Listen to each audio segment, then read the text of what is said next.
Words create magic. That's why it's called spelling. So we have to always go back to words. The mind is always listening, and its job is to make your thoughts real. Almost all of our fears are acquired, and if you acquire something, you can let it go. It's never what happens. It's how you feel about what happens, which you can change at any time. The subconscious mind is just the feeling mind. And in a battle between emotion and logic, the feeling is always going to win. We all have a capacity to find our gift, whatever our gift is. So I remember Wayne Dyer saying, never die with your music still playing inside you. We're creating a world of isolation. Our primal need is for connection. The mind only responds to words that make a picture. When you want to program your mind, just remember three things. People think, we're born with a lot of fears, but we're not. Babies have really two fears: the fear of being dropped and the fear of loud noises. So they're, if you pick up a little newborn baby, as they do that. And if you put them down, they're startled. They do that because they're always expecting to be dropped through the trees. And that's their kind of parachute action. And of course, they grip very tightly too. So people have a belief that, thought comes second, but it's not true. The thought comes first, except for these two things: the fear of being dropped, which is why we actually still, if I went to a very high building and looked down, even though it's a glass partition, my stomach's going to go into somersaults.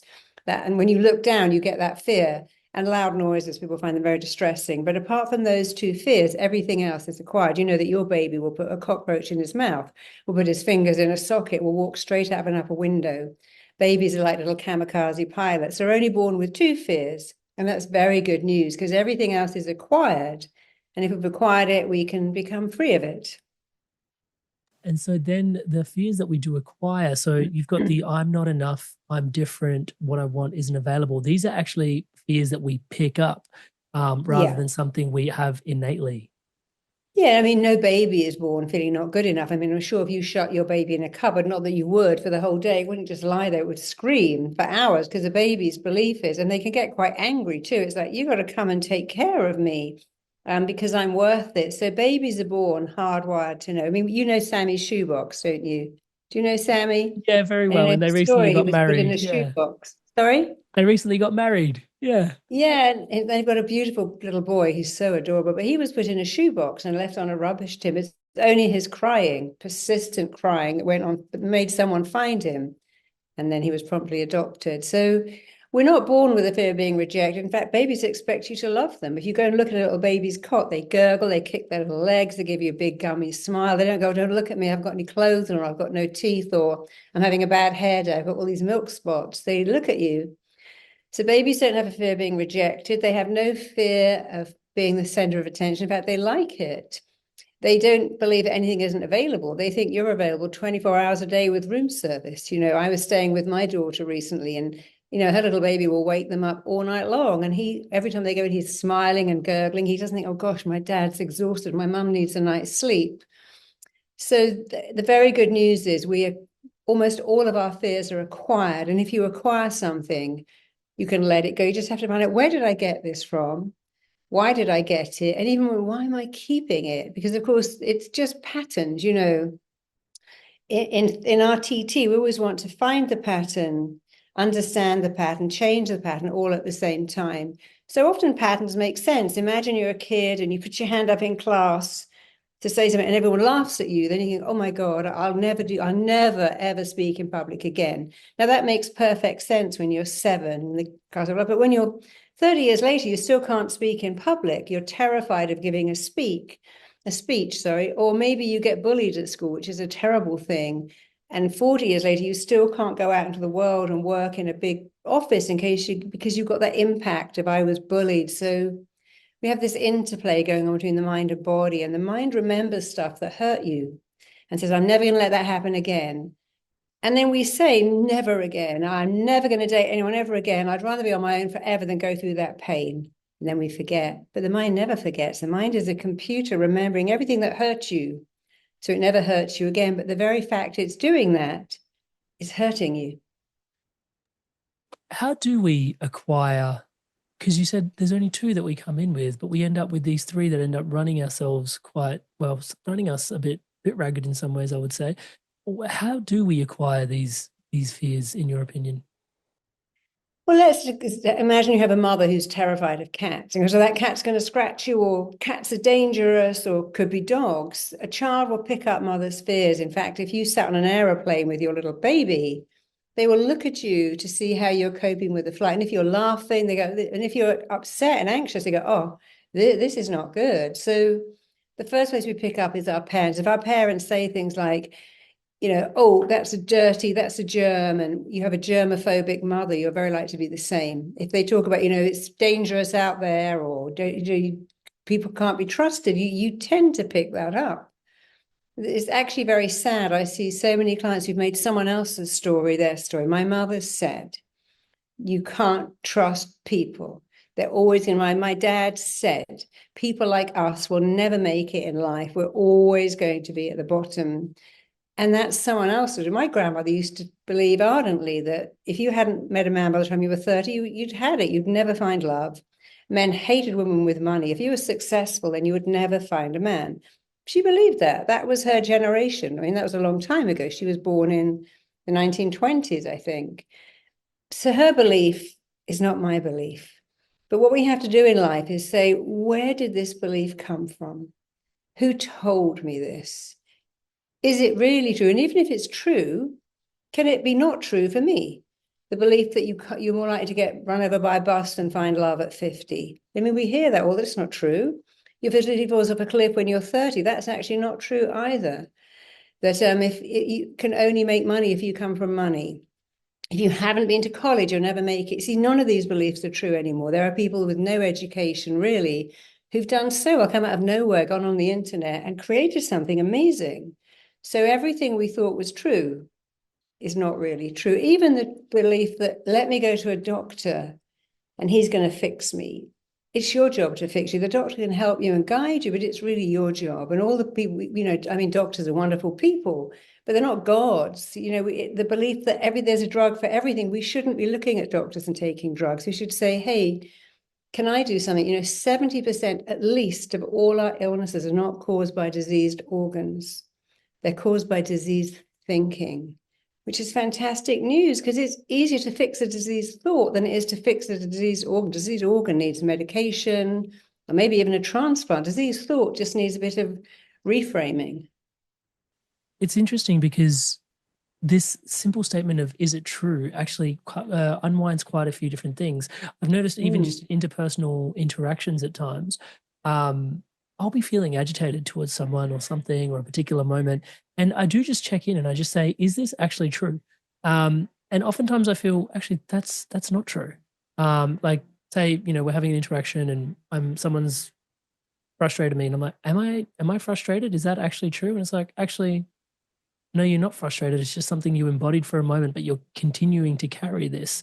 You're not actually frustrated at this particular moment. But I notice that a lot. And it seems to be this sort of hack almost. If I can just ask myself, is it true when I'm not feeling aligned? The answer is often no. Yeah. And also, it's to say, this is just a thought. I was going to India 2 weeks ago, and I got to the airport and they didn't recognize my visa. And I think I stood at that desk for an hour. And in fact, the Indian government sent me a Q code that you couldn't read. It's basically, this is hell. This is a nightmare, to get really stressed. But then you think, this is just a thought. It's not really hell. It's a challenge and it's a situation. And if I don't get to go to India, I'll just go home. But actually, as it happened, eventually it all got sorted out.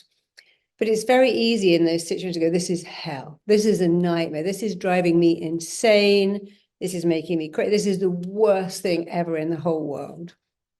And of course, when you have a brilliant brain, which every person has, you have two choices: talk yourself into it or talk yourself out of it. And to talk yourself out of it, you just go, this is just a thought. I'm thinking this is hell, but it's not really hell. I'm at an airport. I got a challenge. It's probably fixable. And if it isn't fixable, it's not the worst thing ever. I mean, it would have been disappointing. But you've always got to be listening to your thoughts, because it's like a ladder. You think a thought, your thoughts dictate your feelings dictate your actions, and you justify them with a thought. So you might go, I have social anxiety. That's a thought. And now I feel really uncomfortable and anxious And I avoid people because I have social anxiety. What if I say, actually, I'm just a bit antisocial, but I'm running that. I'm antisocial and I quite like it because I turn down invitations and I like being at home with my pets, watching TV. I'm chosen to be antisocial. If Taylor Swift said, hey, do you want to come to dinner? I might say, well, I think I'll go, actually. If Madonna said, hey, do you want to come to my house? I might go, you know what? I think I won't be antisocial tonight. If someone said, hey, we've got this amazing thing and I don't know, Idris Elba's going to be there, I think tonight I won't be antisocial. So it's always good to just reframe it. Because when you give yourself a label, you limit yourself. If you say I'm like perfect, then that makes you feel under a lot of pressure. If you say it doesn't matter, but it is words, words create magic. That's why it's called spelling. So we have to always go back to words. What words am I using? Because your brain always works out how you feel by the words. If you go, oh my God, I'm stressed out of my brain, I'm dying under this pressure, and this job is killing me. You've told your mind something with words, that this place called work is killing you. And your mind, whose job it is to keep you alive, is going to go, if that place called work is killing you, why don't I give you a lovely answer? Then you can't go to that place called work, and now it can't kill you. And if we say things like, I'd rather die than get ghosted, oh my God, it would kill me to have to speak to those people.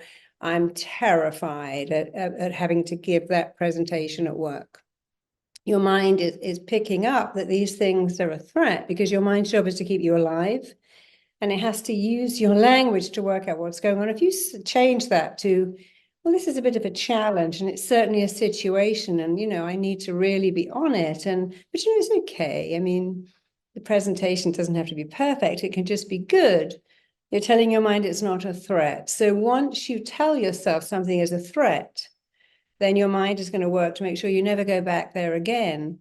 And the most obvious way of that is, we've all done this and said, God, I'd love a week off. What I would give for a week off. And then we get a really bad cold and we have a week off. And we thought, I didn't want that. Or we think, oh my God, I don't want to go to that meeting, that presentation. We wake up with chronic diarrhea and we think, well, now I can't go. So the mind is always listening. And its job is to make your thoughts real. And if you doubt that, think of this. If ever you think of something sad, don't your eyes fill up with tears? If you're feeling embarrassed, don't you start to blush?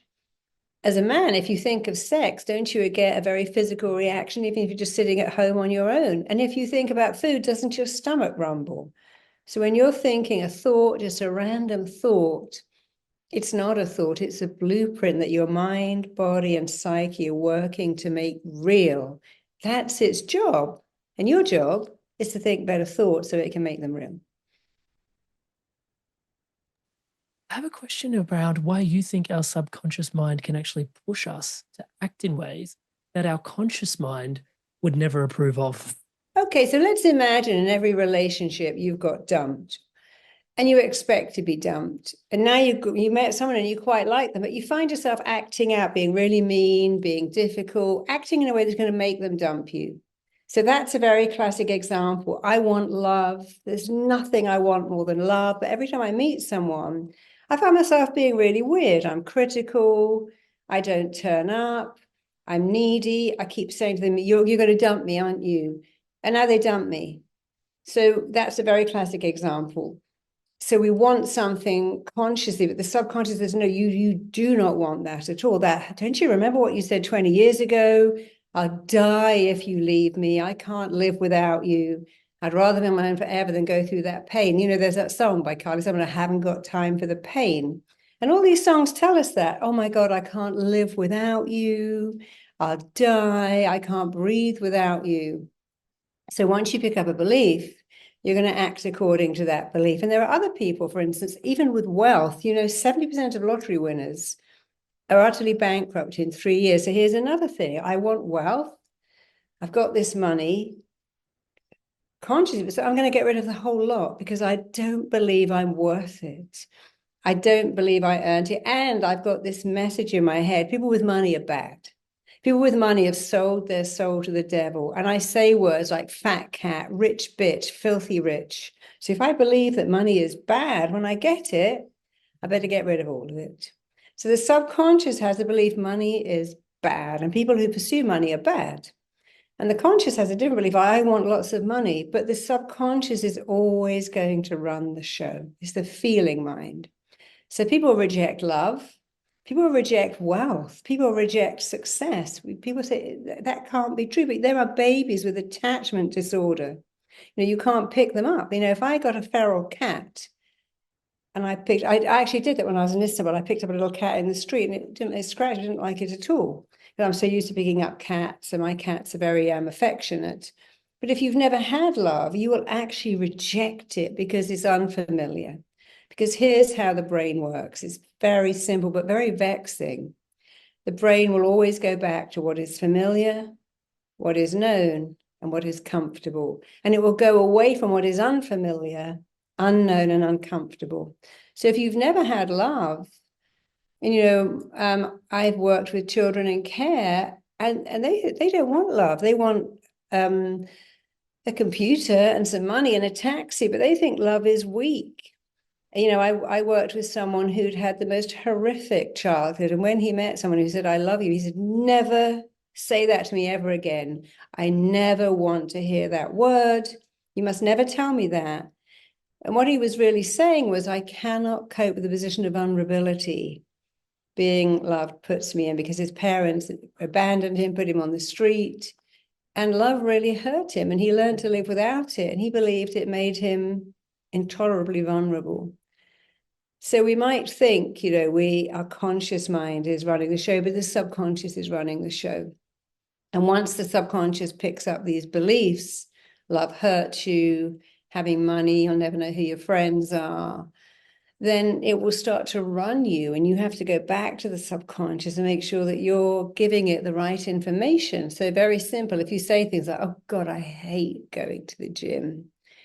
It's so boring. I hate the plank. I hate push-ups. And you're going to not go, but you have to say, I love it. Even if you don't, I love doing the plank.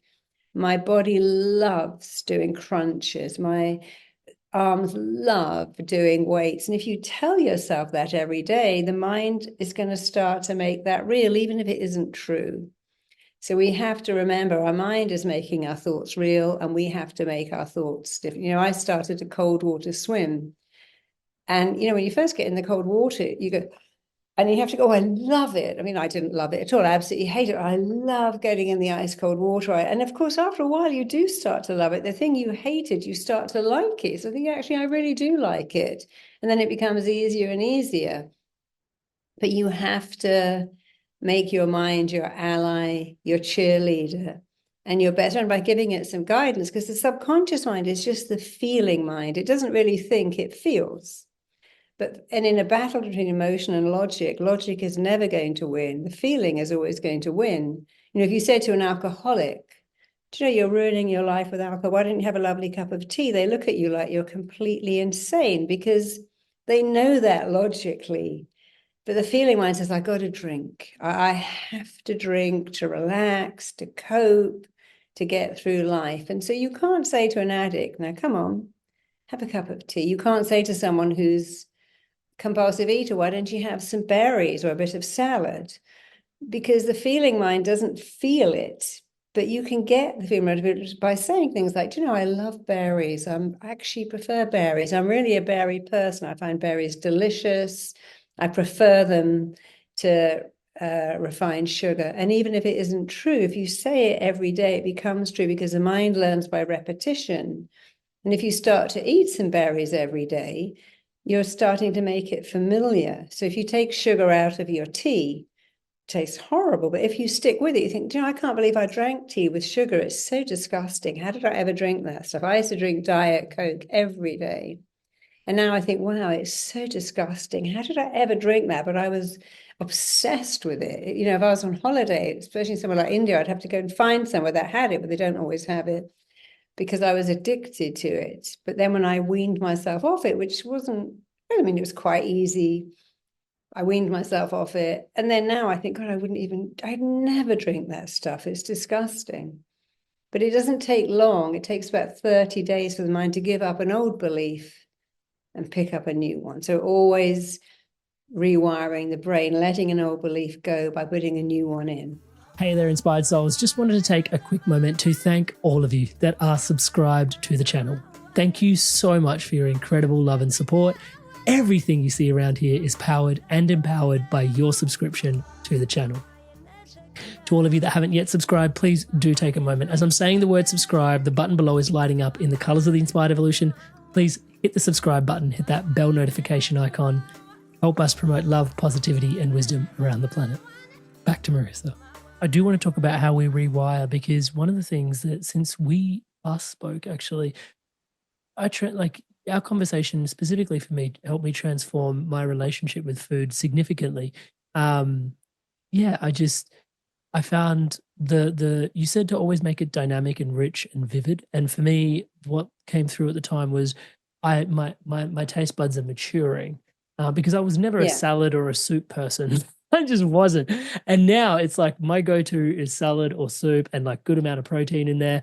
And I actually I look at burgers now sometimes. I'm like, oh, I mean, like maybe for indulgence at some point, but like even then I've got to really be in the mood or hungover or something, you know. But like really the key thing for me at the moment is like salads, soups, and it's my go-to. And it was this sense of like maturation. For some reason that was alive in my field, and just speaking to myself that way, oh, my taste buds are maturing. I'm no longer a kid, you know, like my taste buds are maturing. Yeah. That spoke into me in volumes. And so because there's certain, I've heard you share online a few times that certain mantras like, you know, like I'm getting better every day in every way.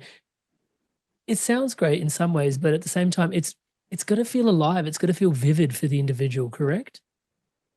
Well, you know, you want to make your mind go where you want it to go. And there's only a couple of things you must understand about the mind to make it go where you want it to go. And the first thing is the mind only responds to words that make a picture. If you say, I'm feeling a bit I'm not bad, me, I'm okay. What does that even mean? So if you said, how are you? And you go, oh, I'm all right, I'm not bad. It doesn't mean when you say, I'm amazing, I'm on fire, I'm so motivated, I'm fantastic, I'm having a time of my life, then the mind says, oh, I understand that picture. And now I'm going to move towards the picture. So saying, I'm not tired, I'm not stressed, I'm not worried about that interview. See, the mind doesn't hear the words not, don't, you know, saying to your kid, don't touch that ornament. They don't hear the word, don't they? Hear touch the ornament. Don't put your sticky hands on the fridge. Jump in there for just 1 second, because we literally did this the other day with my 3-year-old. We it wasn't a red and a green pen, but I was literally like, don't grab the red pen. And he grabbed the red pen. And it's like, every time we said, don't grab the red pen, he grabbed the red pen. It's literally the brain like just would not compute. Don't. If I said to you now, close your eyes and do not think about an orange snowman. You must not think about a snowman who's orange. In fact, the same color as the carrot in his nose, wearing a Burberry scarf. Do not think about an orange snowman with a Burberry scarf. But they don't think of the mountains having pink snow on them. You have to think of it to not think of it. It's already, there's no way you can do it. It's already, before you've even finished saying it, I'm seeing it. When you want to program your mind, just remember 3 things. Don't, not, and maybe. The subconscious doesn't even hear them. So forget about that. Instead of saying, don't worry, say, feel confident. Don't think about cake, becomes think about having some delicious blueberries. Don't think about pizza means think about having a wonderful soup or some dal and vegetables, because that's where you're going. So don't use don't. Only use words that make a vivid picture, and put words in, stack it, put words in front of words. I am freaking awesome. I am highly motivated. I'm wildly confident. I'm magnetically lovable. I am the most secure, serene, on it person. So stack it. Even swear words. I love swear words. I love the word fuck, because you go, I'm fucking amazing. I'm fucking on fire. I'm fucking on it. It's a great word. It's an amplifier. And finally, the mind only works in the present tense. People get this one, they go, next year, I'll be a millionaire. Next year, I'll have love. Next year, it's all going to work out. Next year, I'll have a beach body. But the mind doesn't know what next year is. The mind only works in the present. Haven't you put your kids in a car? You're going on an hour drive, and they go, "We're there now," after 5 minutes. You go on a plane, they go, "We're there," because it only works in the present. You know, children, my little girl, she said to me, "Mummy, is it tomorrow today? Is it this afternoon now?" Because they don't understand tomorrow, later, this afternoon, tonight. They only live in the moment. And the mind only lives in the moment. So when you're making your manifestations or mantras or intentions, add this magic word right now, this minute. I am finding love now. I am super successful now. Don't even say I'm becoming. Say, I am successful.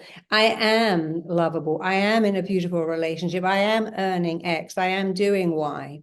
Even though it seems a bit weird, it's no more weird to the mind than going, next year I will. So it's got to be right now. Even if you have a broken leg, you've got to say, my leg is healing now. Of course, it isn't actually healing now, but it is. It's the bones are already healing as you speak. So very simple, present tense, exciting words in front of words, and don't put in no, don't, maybe, or later. That is so helpful. Thank you so much for that. A question emerges for me because in psychology, complaining in some schools of thought is also seen as a bit of a coping mechanism in terms of there's pressure in the system and it's sort of like a gas valve. And when you complain, it sort of like lets off some of the steam from the stress that's building up within the individual. At this particular juncture in the conversation, though, complaining seems to be quite insidious because, you know, it's you're actually going to end up attracting more of what you want. But then if you don't complain and don't communicate, are you bypassing what you're going through? So there's a nuance in there that I'd like you to help me clarify.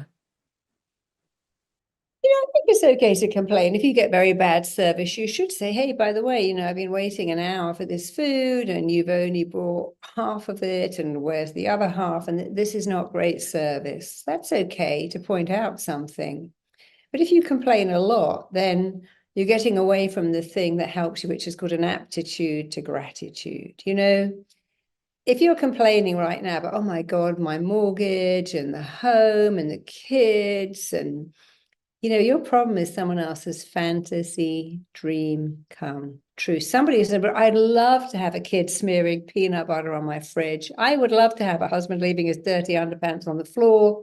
I'd love to have a partner smearing toothpaste in the sink and leaving tea bags on the counter." That's my idea of heaven. I'd love to have a job. I'd love to have a boss that was difficult. I'd love to be able to commute on the freeway for an hour to a job that paid me. So before you start bitching and moaning, stop and ask yourself two questions.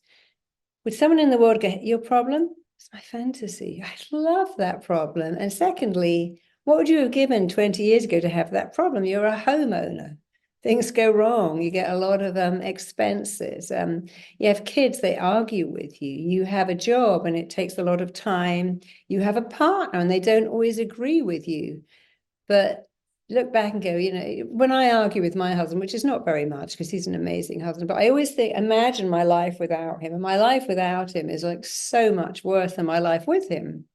You know, it's always a challenge living with someone all the time. I mean, he's wonderful. We have a great relationship, but occasionally things happen. But you always have to come back to, you know, what would I have given 20 years ago to have this problem? You know, I'm sitting in traffic. You know, a couple of years ago, we were in LA and somebody lent me a white Porsche and I was going to give a talk in San Diego and we're driving along and the traffic was really bad. And I was saying to my husband, you know, here we are in this white Porsche going to an event where I'm the keynote speaker. We can't really go, "Oh my God, look at this traffic. It's hell. Oh my God, this is a nightmare," because it isn't a nightmare. It's just a challenge. And so what helps is to use words like this is a situation, this is an issue. But, you know, we've been saying for ages, we never have enough time. Now we've got an hour in the car to play some music, listen to some recordings. I often keep little snacks in the car. I find that very helpful. And we can talk to each other. So everything is a reframe. You know, am I moaning about something that isn't that important? Could I somehow reframe it? You know, here's the thing. People say to me, "I can't get my kid out of my bed." I say, well, you know, they're not going to be in there in 15 years. They'll be in someone else's bed. You'll have something else to worry about. Whose bed are they in and what are they doing? So if you're a moaner, do what I call PPP. Ask yourself a question. Is this problem permanent? Is it personal? And is it all pervasive? My kid says, I hate you. Is that personal? Well, most 15-year-old kids do that to their parents. So it's not personal. Is it all pervasive? No, when they're not in the house, when they're out of the house with their friends, it's not going on. So it's not permanent because it's going to end. They're going to grow up and move out and become your best friend again. It's not personal. Most kids at 15 don't like their parents at times. And it's not all pervasive. When they're asleep, when you're having dinner with your husband, when you're making love with your partner, that's actually not going on. So if it's not all the 3 Ps, if it's not permanent, personal, or pervasive, it shouldn't hurt you. This podcast is brought to you by my one-to-one mentorship. The podcast is designed to inspire your evolution onwards, upwards, and inwards. And if you're ready to dive in even deeper and evolve your career, your leadership, and business in a conscious direction, and you believe that alignment to your purpose and your soul's direction is the only way to truly thrive into your highest potential, and right now you can feel that guidance, mentoring, and coaching would be of support, then my one-to-one mentorship, coupled with our incredible conscious group masterminds, is here for you. Thousands of people have evolved through my mentoring over the last 10 years. It is, after all, my highest calling, and here's what they have to say about how it's transformed their life. Everything just kind of fell into place, and now I'm on a path that I actually believe in and I'm excited about because I feel like I'm becoming my best self. Over those 2 years, I have done so much. I can't believe where I am now. I'm thrilled where I am now. Not only was he a coach, but he became a divine presence in my life. You can show up to Amrit with all sorts of chaos in your life and you leave feeling completely centered with some direction that is going to get you results. It's just magic when you're in coaching with Amrit. You just flow with it all. I feel that I have access and connection to somebody who is deeply entrenched in my development. If you're thinking about it, just do it. You won't regret it. So if you're ready to dive in even deeper to take your inspirations and truly evolve, then make your way over to my website at amritsandhu.com. I'll put a link in the description below. You don't have to go it alone. There's one-to-one mentoring and an incredible community mastermind of conscious leaders, entrepreneurs, and people transforming their careers and business into full alignment with their soul's highest calling, creating a life that inspires them on the deepest level, living into their greatest impact. Make your way over to my website, amritsandhu.com, send me a personal message and let me know why this is right for you right now, and apply to work together. Let's take your business, career, and direction practically to the next level. Link to amritsandhu.com in the video description below. I look forward to seeing you there. Are there certain things that can't be reframed? Or if there's no such thing, what are the most difficult things to reframe? Is there a list of general things that are most difficult to reframe? No, I don't think there's anything that can't be reframed. I really don't believe there's anything at all that can't. I loved Wayne Dyer. I knew him very well. And he always talked about his childhood, how bad it was, and how he was so grateful for that because it made him who he was. It made him this compassionate, wonderful soul. So I think, I look back at my childhood, which certainly wasn't terrible by comparison. I have nothing to complain about, but it was certainly a dysfunctional childhood. But I'm so glad I had that because it taught me a couple of things. It taught me very quickly what happens when you think you're not enough. I never felt good enough or worthy enough. I felt like a freak. I just didn't feel significant. But now I can think, gosh, that led me to this great career of understanding how it is to not feel significant, to not feel worthy. And it also gave me something else. It gave me something called I'll show you. And often our childhood gives us an I'll show you. It gives us drive and motivation and determination to make it different. And I love self-made people because they go out and do it themselves. They go, I'm not having this. I'm not tolerating this. I can do better, deserve better, get better.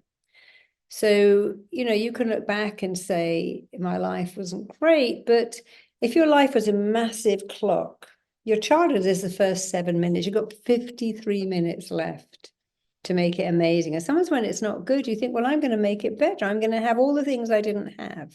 I'm going to make my life different. If your life is perfect, often that, I remember Nigella Lawson saying something so profound. She said, I feel sorry for people who've had a perfect childhood because nothing will ever be as good again. She said, for me, it was so bad. Nothing can ever be as bad again. Everything is an improvement. So again, it's how you look at it. When you change what you look at changes. So look at your life. Yes, you had an absent father, you had an alcoholic mother, you didn't have money. And that's really sad because children should feel loved and cherished. You know, I'm sure your children, my little grandson, I see the life they have and how much love they have and how they're blossoming. You know, every kid should have that, but sadly they don't. But it's never what happens. It's how you feel about what happens, which you can change at any time. So I don't think there's really anything at all that you can't change. I think some things are deeply traumatic and require work. But, you know, I was working with somebody in my class in Berlin she was in Mozambique and her whole class were assassinated. She happened to be going to the bathroom. When she came back, they'd all been killed. You know, she was living in a war zone. Her sister was raped. I mean, what she went through was just terrible, but she became the most amazing thing. I have another client in Canada who I trained, and her life was just so, you couldn't even imagine how bad it was. I wanted to salute her, but she has become the most successful therapist in Canada. The police send her all these people because she's been through it. And she's used it to become really good at her job. You know, the abuse she went through and how she managed to cope with that and come out the other side, a normal person with a normal relationship and doing this great job is fascinating because she had been there. So she's very relatable. So yes, it can take longer, but I don't think there's anything you can't recover from because we're not fragile.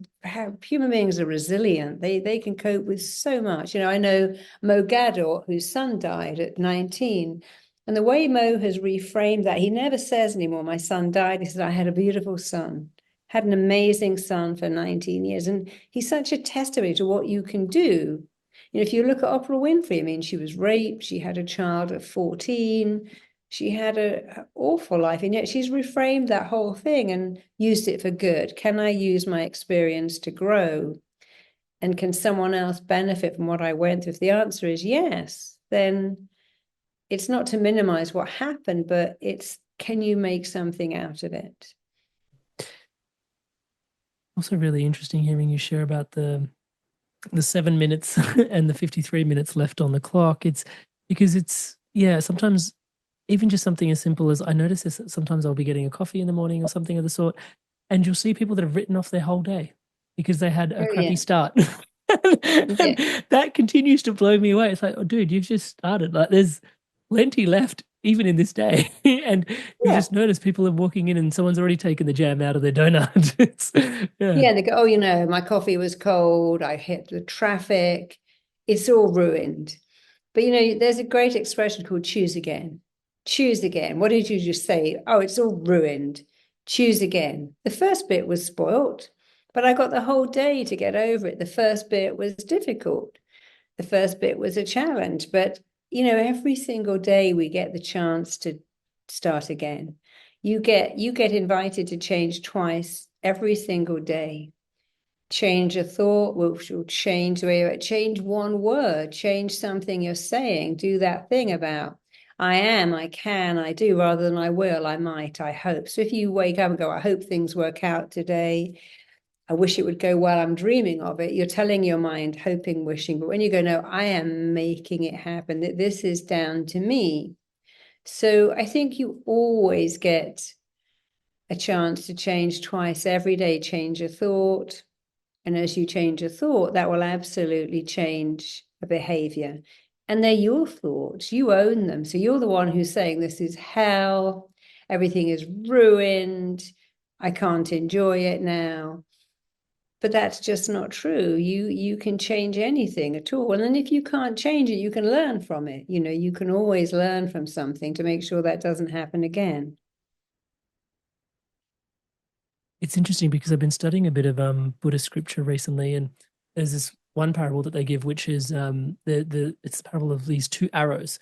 There's always two arrows that kind of hit a situation. The first arrow is actually the situation itself and what happened, and the next arrow is and you have a thought about it. And then the next arrow is all the thinking that then follows and all the narratives that then cascade in on the other side. And it's like, you have a choice, like, and that's what I'm hearing in this choose again. It's like the situation, you do hit it and it hits you. But then the second choosing again is the opportunity to sort of reprogram whether the next arrow is actually going to hit, in terms of all the baggage that your mind brings with it and all the narratives around the actual situation itself, right? Yeah. And if you're trying to change someone else, choose again and realize you can't change your kid or your partner or your boss, but you can change the way you react to them. You know, I was in I was in London a year ago, and I was really excited to meet my daughter. I love my daughter. We have a beautiful relationship. And she turned up and she was in a really bad mood. She goes, I hate this restaurant. Why have you chosen to come here? I said, because I don't like anything on the menu. And then I said, look, I don't like the car. I don't want to be here. And my first thought was, wow, I don't have to put up with this rudeness. I could just get up and walk out. But I thought, I could choose again. So I said, well, okay, we'll go somewhere else. Well, let's just have a coffee here and then we'll go somewhere else. It was a great restaurant. So I got the coffee, and because I wasn't arguing, then she said, Mum, it's not you. I've had a big fight with my husband and it's not you. And I'm really sorry. And I do like it. And then we had a great lunch. It was really lovely. But I had to choose. Shall I go, wow, she's so rude. This is ridiculous. She's just deciding to be miserable. I'm just going to go home. Or can I choose again to say, well, she's obviously going through something and it's not me. And I love my daughter. Well, shall I just sit here and be as nice as I can? Not too nice, but just go, okay, well, sorry you feel like that, but let's at least have a coffee and just give her some time to come out of it. Because what we're doing is choosing to go, oh, I don't have to tolerate this. This is rude, or I'm not putting up with this, or having it going, you're being so rude. What's wrong with you? Now I have it. Or we could choose to go, look, this is their stuff. Shall I just take a deep breath for a few minutes and see if this passes? And it did pass, but I had to learn to do that because my daughter's the most wonderful girl, but she's interesting. She's different emotionally to me. She feels things much deeper than me. And I have to learn, oh, that's her stuff. And I can just let it pass. So we always get to choose again. My partner's come in and he's being really cold. He's not speaking to me. He's put the TV on. He's looking at a book. Now that's really rude. And shall I have an argument? Or shall I say, well, he's obviously going through something. I don't have to. I can say not what's wrong, but can I help you? Can I do anything for you? Do you want to be left alone? Are you having a moment, or do you want to talk? If they go, I want to be left alone, go, okay, that's good. I can do something else. But always you get a second chance to look at a situation and say, this too will pass, because it does pass. We get so, we talk ourselves into so many negative things when we could actually talk ourselves out of it. Someone's having a bad day. Someone in the store or in my work was rude to me. But maybe they're not rude. Maybe they're just having a really, really bad day. So what helps a lot is not to let that stuff in. Hey there, Inspired Soul. Join in on the conversation. I'd love to hear from you in the comments below. What are your biggest takeaways? I love how Marisa Peer has so many different frameworks and formulas, 3 Ps, 3 biggest fears, the 2 fears we came in with. What are you taking away from today's episode? How is this changing your life for the better? And what's your experience with RTT? Have you experienced some of Marissa's free complimentary meditations on YouTube, online? She also has a bunch on her website. What's your experience with RTT? I'd love to hear from you in the comments below. And this is the 3rd time she's back, so she's likely to be back in the future. If you do have any questions, leave them in the comments below. I'd be honored to ask them on your behalf. And with that, back to Marisa in today's episode. And I find practically for myself, the choice begins with that initial statement that you gave me, because sometimes I don't realize I've even made a choice until I start to notice the emotions rise up. And then it's like, oh, is this true? And we're back to that, is this true? And it really helps me sort of catch myself in those spaces. So that really helps. Another question I had for you is a bit more like bigger in its scale in terms of like sociologically, I guess. Because you've got concepts like the Buddhists say things like life is suffering. And then you've got the concept in Christianity with original sin. These, and the words and the stories and the narratives, they actually embed in quite deep when I feel into the body of work that you're sharing with us your thoughts on the zeitgeist carrying these kinds of phrases and the impact that they Well, have. I don't agree with that. It's like AA that says, I'm an alcoholic and I always will be, and I'm powerless. You see, I don't think that's true. I don't think life is suffering, but if you believe that, it might be. I mean, the Bible says a lot of things. I'm not anti-religion at all. The Bible says some beautiful things. It says, be transformed by the renewing of your thoughts. But it also says, slave, obey your master, and you can beat your wife with a stick no thicker than your thumb. So just because it's written, it doesn't have to be true. So we have to look at that and think, does it help me to believe that life is suffering? Is that true? And again, is it true for me? There are people all over the world who are suffering, and that's an awful thing. But thinking about that, does that help me to think about that every day? Does it do anything for me? Is it benefiting me to focus on how many people in the world are suffering? Or can I think, well, it's not going to help me to dwell on that. The best thing is for me to live a happy life. And maybe I can do a little, maybe I can fund a charity or give some money or do something somehow.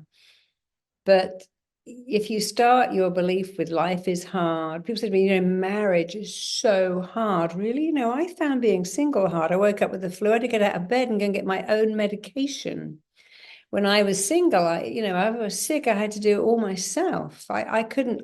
Now I've got a husband who will say, let me look after you. I mean, I very rarely get sick, but if I'm tired, he'll make me tea. He'll make me dinner. He really does a lot for me. And when people say it's so hard being married, it's actually really hard being alone. You have no one to talk to, no one to share your issues. And if there's a noise outside, I think, oh my God, I'm in the house all alone. I've now got a husband who will look after me. People say, having a kid is such hard work. Oh my God, it's hell.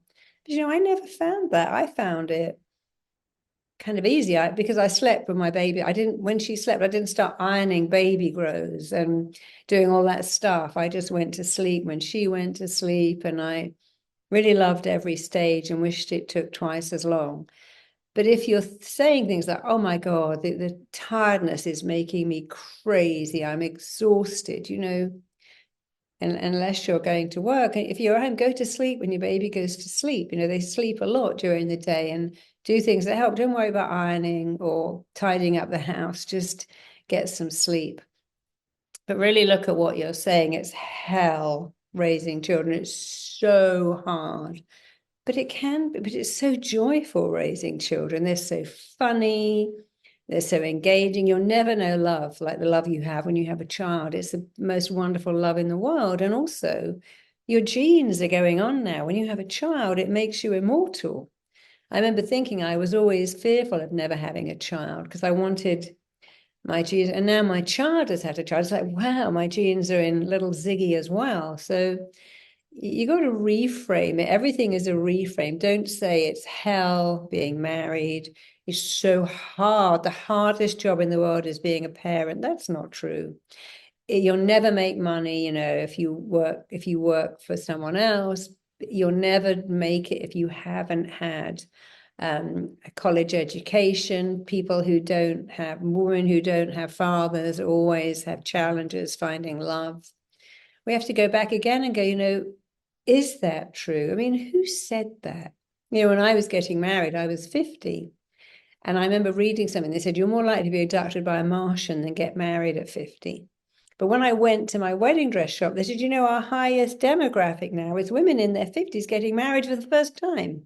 And they're all coming in. And it's not, we have two demographics. We have women in their 20s and 50s. And then, I got pregnant when I was 47, which is quite unusual. And I didn't have that baby because there were some complications. And I was going to have a termination. And I was in the clinic and there were women my age and teenagers like, oh, look at that. All these mothers with their children. They went, no, that's not it. These are women in their 40s are getting pregnant a lot. And our demographic is teenagers and women in their mid 40s like me. So I thought that was so interesting because, we're told you could never get pregnant at 47, your fertility falls off a cliff. But if you go to have an X-ray in the UK, it says on the X-ray form, is this female between the age of 12 and 52? If so, please make sure they're not pregnant before we do the X-ray. 52 is actually the cutoff rate. I mean, it's probably quite rare to have a child of 50, but people have done that. And so we always have to again challenge it. Is this true? You're never going to find love now. You've missed the boat. You're too old. But, you know, my gran used to say, every pan has its lid. And you're not too old for the person you want to be with. I remember one of my clients saying to me, I'm going to call off my wedding because my husband only makes 50 million sperm. I said, well, how many do you want? Don't you just want one out of 50 million? It should be like 500 million. Say, but you've still got 50 million sperm. Last time I heard you needed one. And so, you know, that's also weird because when I was at school, they talk a lot about, you know, you must never do this heavy petting because even without intercourse, one little sperm can leak out and go up there, make you pregnant. And then the next time we hear, oh, you don't have 500 million sperm, you're not going to get pregnant. So we're always hearing these contradictory things. And we have to decide, you know, you have to decide what you believe because you make your beliefs and they certainly turn right around and make you. You make your beliefs and then your beliefs make you, but then you have something called confirmation bias. I'm looking for proof of what I have chosen. If I believe my fertility fell off a cliff in my 30s and that's it. If I believe I'm never going to find love because I'm 45, if I believe I'm never going to make it because I didn't go to university, I've made a belief. That belief's actually going to start making me, and then I'm going to look for proof of what I have chosen to believe, and you know what? I'm going to find it. But I could reverse that and say, why don't I believe something else? And now that belief is going to, because they're my beliefs, I've got to change them, upgrade them all the time. And, you know, our job is to make better beliefs. You know, life is hard, life is awful. Life is wonderful. We're so lucky to live in the world we live today, but it is very much about what we believe. It's interesting because our beliefs are part of our interior world, and the exterior does manage to play such a big, large part on influencing them. Even something like the 4-minute mile wasn't cracked for ages and ages and ages and ages and ages and ages and ages and ages until one person does it, and then all of a sudden, people all over the world start cracking the 4-minute mile. It's really interesting how beliefs are informed by they are in a structure of our interior, but they're so heavily informed by our external environment. But a belief is really nothing more than a thought you think all the time. That's all a belief is. It's a thought you think a lot. And you see, when you question a belief, you don't believe it anymore. So, you know, when your little kid starts to go, Mummy, how does Father Christmas get down the chimney? How does he get around the world? How come when I went to see him in the store, I could see his trousers under it? He had a stuck-on beard. And so when they question it, where is the Easter Bunny? How does he get in my house? So when you question a belief, you don't believe it. And you'll see that's why in a lot of religions, they discourage you from questioning them because they know that if you question a belief, you don't believe it. So, you know, I was working with someone who had cancer and was told very quickly, this cancer only has a 25% survival rate. And I said, but you know, why don't you say, okay, well, I'm in that 25%. I am in that 25%. I'm the 1 in 4 that's going to make it. I'm going to survive. I'm not having that. And I said to her, you know, here's the thing, you can live without the cancer, but the cancer can't live without you.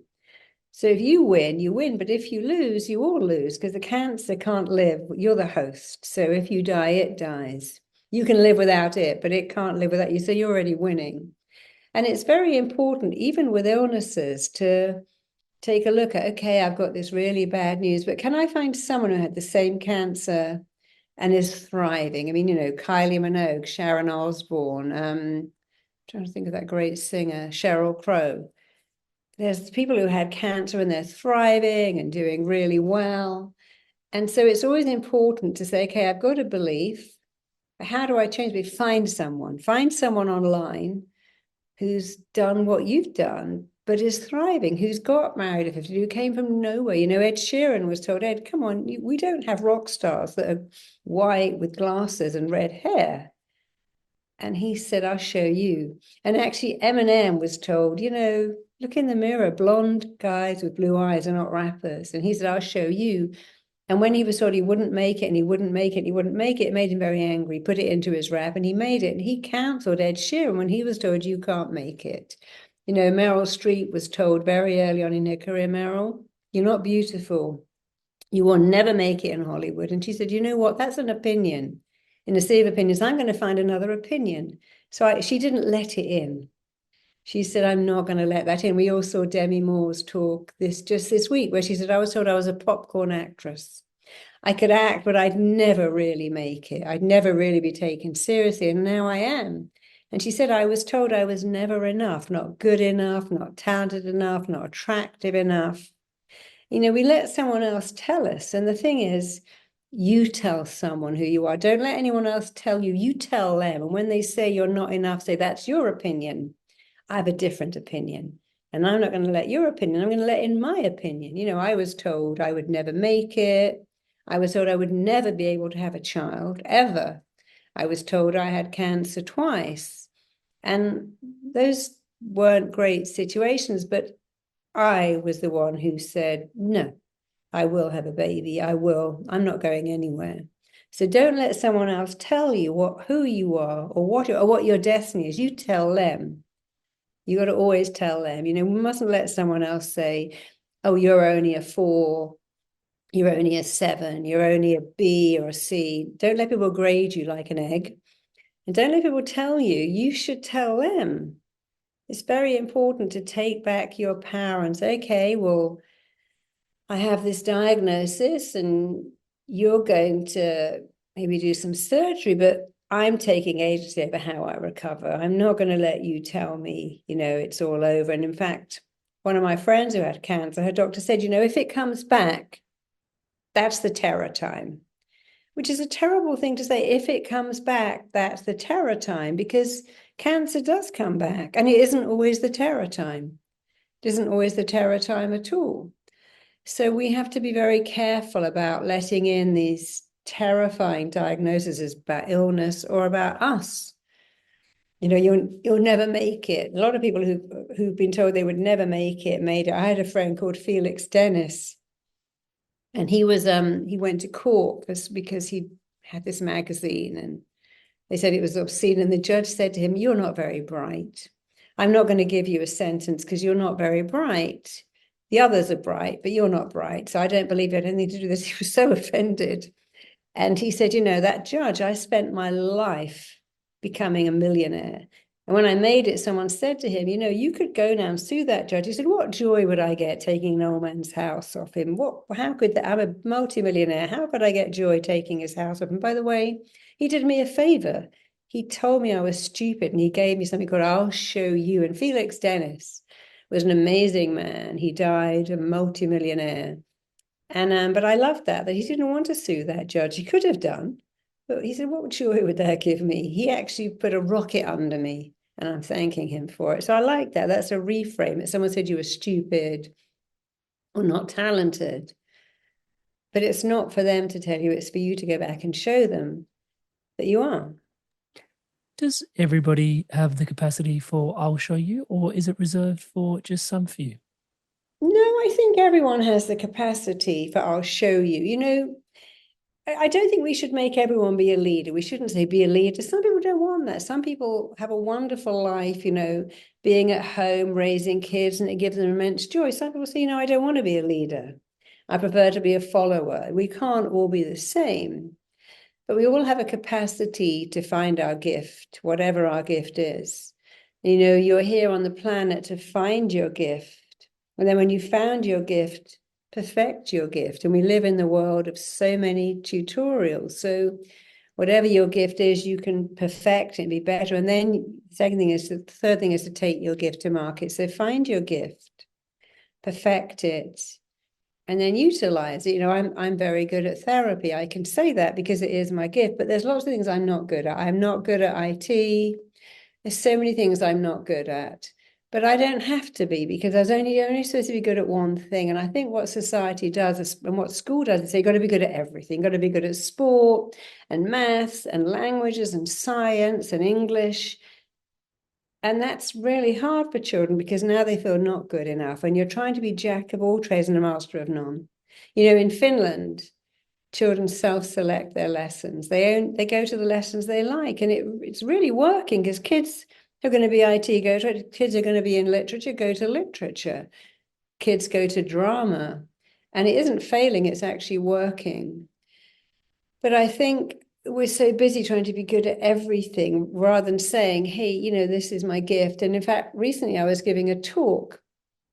I was on a show called Begin Again, and I was talking about a little boy I was working with who was very upset because he was really couldn't get to grips with languages, but he was really good at IT. And I said, you know, darling, I want you to imagine a world where you're good at everything, and how unkind that world is, because you'd never employ a plumber or electrician or an interior designer. You'd make all your own clothes. You'd never go to a restaurant because you'd be the best chef in the world. You'd do your own gardening. Nobody would be employed, because and imagine that world. But what was so weird is the school wrote and said, hey, could we use this in our assembly? I said, of course you can. I'd love you to. I'd be delighted. So I said, of course, take that clip and use it. But I was a little bit surprised that this school heard it from me and hadn't already factored that in, that if we were all good at everything, the world would be a terrible place, because we wouldn't employ anybody. We go, I don't need anyone. I can do everything myself. It would also be a very lonely world. So I was saying to him, you know, your gift is IT. You only got to be good at one thing and let someone else be good at something else. Don't try to be good at everything. It diminishes your gift. So I'm very happy being good at what I'm good at, and I don't feel any drive to be good at, I don't know, gardening, or, I mean, I have other things I can do. You know, my husband is a genius at marketing, and he could never do therapy. So we're a very perfect storm, because I do my bit and he does his bit, and it works very well. But I think when you stream children, you start to poke little holes in them. Because what does streaming do? If you're not in the A stream and you're in the C stream, it says you're not enough. You're not a star pupil. You're not smart. You're not here. Or when you try to make kids are not very sporty, and they hate it and they feel inadequate. And they, you know, that thing where you're picking kids for the team and there's always one who's picked last. And when they get picked, everyone groans. You know, we're really... the job of a teacher and a school and a parent is to raise a child's self-esteem. But so many things schools do diminish it. Streaming, getting people to pick their team, you know, having things like a prom where the unattractive kids feel totally left out, giving an award for achievement and not effort. You should always reward effort. You know, gifted kids get all the awards, they don't even do any work. And for every time you give one kid an award, you give 29 kids a message, you're not good enough. And so the not enoughness starts very early. But I think within 10 years, the whole school system is going to change, and we won't be doing that anymore. Yeah, the education system built for factories is one of the questions I had is, I often get this in coaching. People find it very difficult to understand what their gifts are. How do you go about helping people illuminate what are their gifts? Well, you know, we're tribal people, and we learned in tribes that we connect by being the same. So when we're born, we have a powerful, powerful driver, and that driver is find connection and avoid rejection. And children learn very quickly, I connect by being the same. So if you listen to your kids, they go, I like Lego, I like Lego, I like Spider-Man, I like Spider-Man, I like pasta, as I'm like you. So now we connect by being the same, and we are tribal people in our very soul. And the tribal people, you know, we talk about the tall poppy syndrome. You know, I worked with a man who won the lottery, and he didn't have any friends. He moved from the place he lived in all his life, which is a little council estate, what you might call a welfare housing. He bought a big mansion, and he felt very lonely. And he said, you know, if I went to the pub with my friends, if I didn't pay, they go, oh, didn't you just win the lottery? We've got to buy our own drinks. But if I did pay, they go, there you go again, showing off, always showing us that you've got more money. He said, I couldn't get anything right.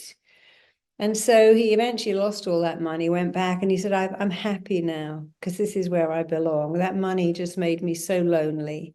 I never knew who I was. So connection is one of our needs. We have a powerful need to be connected. And a lot of things that go wrong in our life come from disconnection. You know, depression, one of the major causes of depression is being disconnected. And of course, then it's the vicious circle, because when you're depressed, you go inside, you don't want to go out, it's too hard, people expect too much. Obviously, you become more isolated.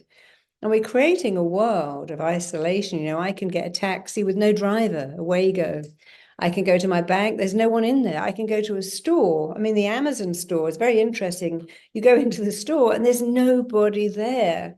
The first time I went, I felt like I was buying or lifting all these groceries, because you just put it all in your bag and leave. But we're creating a world where we're replacing people with robots in the service. You mean you can rent a robot to keep you company? You can get a robot dog, you can get a robot carer. But because our primal need is for connection, we're hardwired to find connection, avoid rejection. What we're doing is we're getting more rejection and less connection. And we saw that in COVID, and all these kids now are being homeschooled or schooled on a computer. And I do wonder how that's going to work out, what we're doing, because we're disconnecting humans when their greatest need, their primal driving need, is for connection. So we're creating so many people who are lonely. And yeah, I don't know how, you know, my little grandson, who's so, you know, he's already at 8 months, I can talk to him on the screen, and it's very nice because I get to see him every day. And when he hears my voice, he knows me, but it's so weird that he's interacting on a screen. You know, obviously I'd love to be there every day. So I'm glad I've got the screen. But I also think every day, I think this is so odd that he's having a relationship with people on a screen. And what's that going to do? So there's a lot in our way, but I think what you're alluding to, that the fact that we are tribal species, is that everybody has their place in the interconnected web of it all, and there definitely is something that each individual is good at. Every person does have a gift. Everyone's good at something. My question also was about blind spots, because I find them actually most present. There's a lot of personal development blind spots that I do have, but they're most obvious, I find, when you're using, you know, entrepreneurship or business as a personal development vehicle at times. And maybe it's just a function of, you know, we're both Mind Valley people, and looking under every turn, every rock is an opportunity for growth at times, it seems. And so the interesting thing there is blind spots, because a true blind spot you're not even aware of.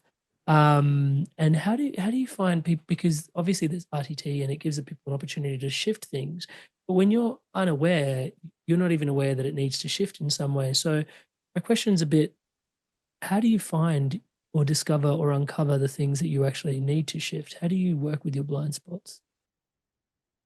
You know, I guess you're looking at your life. So people might come into my office and say, I don't know what's wrong with me. I guess I'm just a really messed up person. Or I don't know why I scream at my kids. I don't know why I self-sabotage. I have no idea why I procrastinate.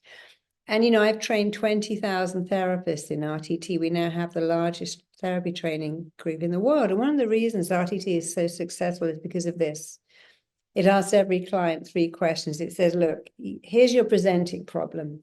I can't stop drinking. I can't stop gambling. I can't stop eating. I'm unfaithful to all my partners. I can't get the job of my dreams. I don't know what's wrong with me.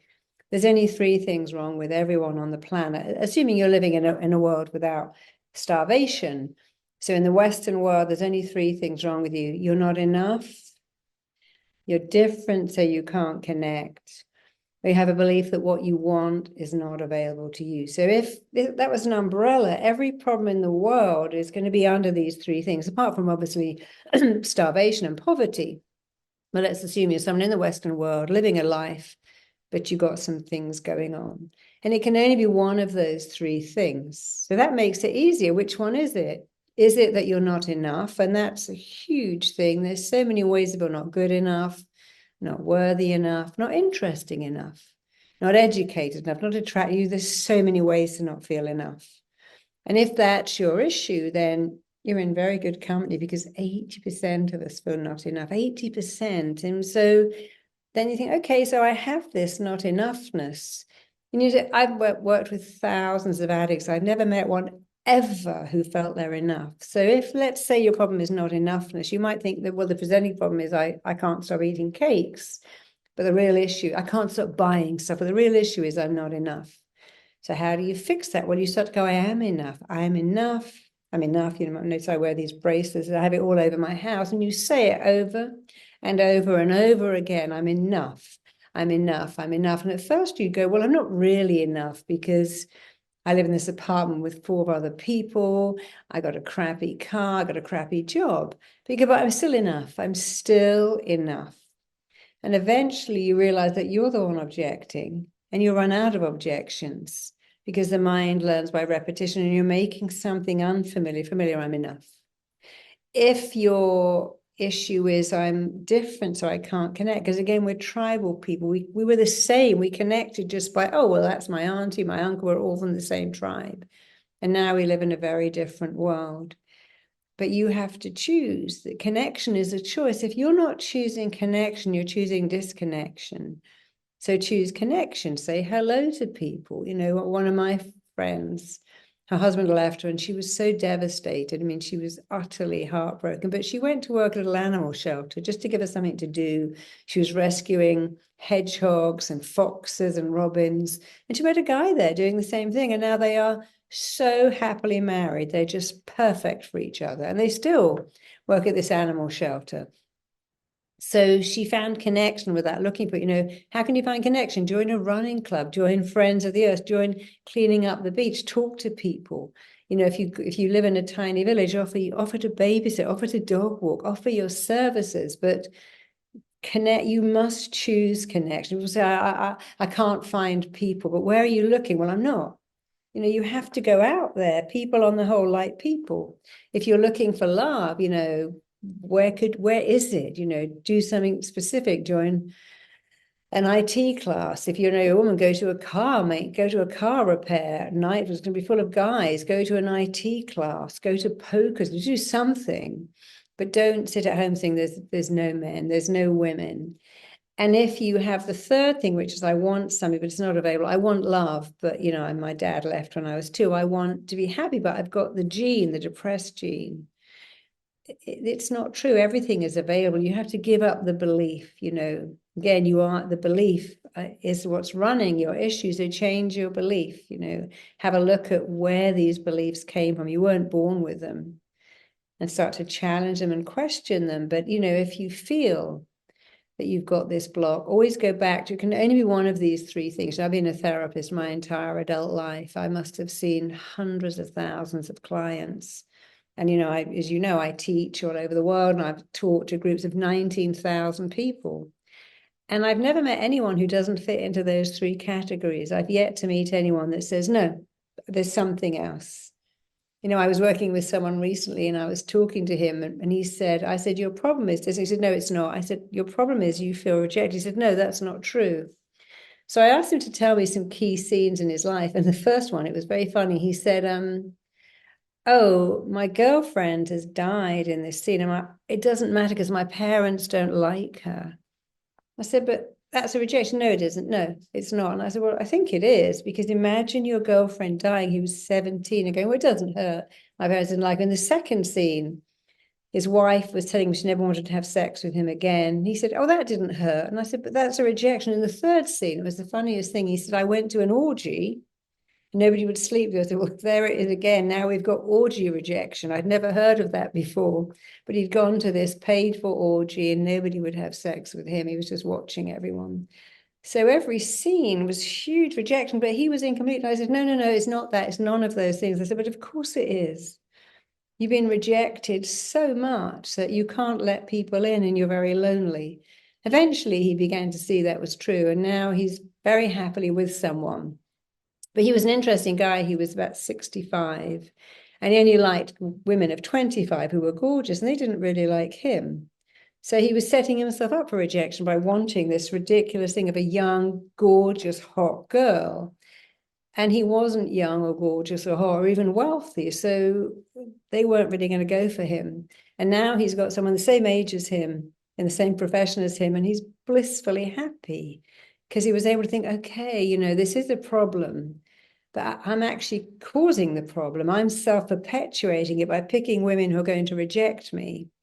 So if you're rejected all your life, you think, I need someone amazing, and then I can show the world, look at me, I've got this 25-year-old on my arm, and finally I've made it, rather than saying, well, there's not really any happiness there. But someone my own age, we could have a wonderful relationship, and it doesn't care what other people think. It only matters what I think. This person makes me happy and I make them happy. Carrying certain propensities that have potentially been carried down through generations, and through this work can finally say enough's enough and actually reprogram something that's probably been carried on for generations upon generations and upon generation. Do you ever take a moment to take stock, Marisa, to sort of see, wow, 19,000 people have gone through and become RTT therapists, let alone the people that they're actually supporting, right? Just what that means for society at large. And you've been doing this work for a long time. So you've probably seen the world's receptivity to your work kind of evolve over the years as well. Do you think there's a shift happening in humanity at this particular moment in time? Or is that too much to say? For the first time ever, we're now putting RTT into the school system. And actually, a little while ago, I was up for an award for having the most innovative program in education. And I was sitting in bed and I was looking at this award and I was thinking, because it was from one particular school, and we have this thing called the Cheerleader, where each child creates a cheerleader. They draw it, we often make it, but it lives in, they install it, and the cheerleader believes in them. And the cheerleader says, you can do this, you've got it. And if they don't, they go, well, you did your best. That wasn't your thing. Your thing is something else. And the schools are saying, this is extraordinary what it's doing for children, because it's giving them emotional resilience. It's giving them high self-esteem. And I was thinking, well, how many children is that then? If I've got this in 400 schools in the UK, in each school, I don't know how many, I couldn't even get the numbers. Maths, again, is not my thing. Therapy is my thing. I don't need to be a calculator, but I couldn't work out how many children. It was a lot. And it did feel very nice to think, wow, I'm affecting these children. Now here I am in Dubai. We've got a lot of schools using our Cheerleader program. We've got a lot of children who'll say things like, well, he believes in me. And it's really interesting to listen to them. It did actually make me cry when I watched the video back of these kids talking about this, because it's real. This cheerleader exists in their head. And it's giving them this ability to believe in themselves, to be self-motivated, and to do self-praise. And there's nothing that's going to raise your self-esteem like praise. Nothing. When you praise yourself, you're building emotional resilience, which we need. And of course, in a world where so many of us are going to work for ourselves, I don't have a boss going, hey, Marisa, well done. What you did with that client, oh my God, the words came out of your mouth. You were on fire. I don't have that. You probably don't have it either.